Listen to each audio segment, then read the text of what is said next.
Ay mali. Bagong taon, bagong buhay.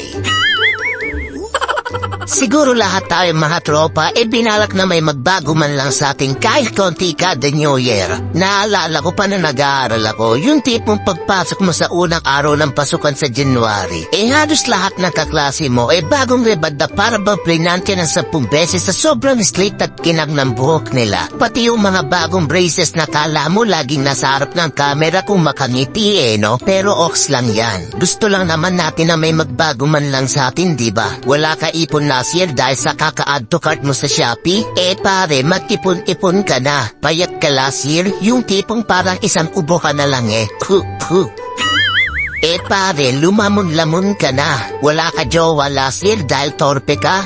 Pare, galaw-galaw. Landi-landi rin minsan. Hindi ka naliligo last year, aboy ka na.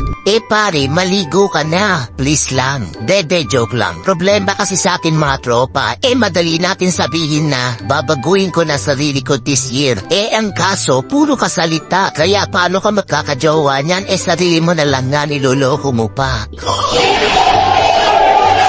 Hindi na ako magpupuyat this year, Pero isang ayala mi tropa naman ML, boom, puyat. Yung tipong 1 game lang daw pero aabuti ng 4 AM. Yung mukha ka ng addict dahil sa kakapuyat mo ayaw mo patigilan. Baka sa zombie apocalypse mapagkamala ka ng zombie niyan.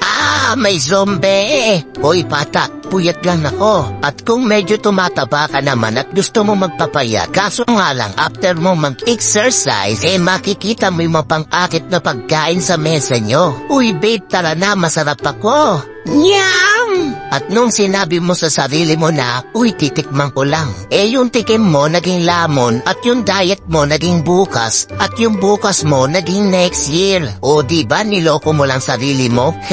Kayo ba? Anong New Year's resolution nyo?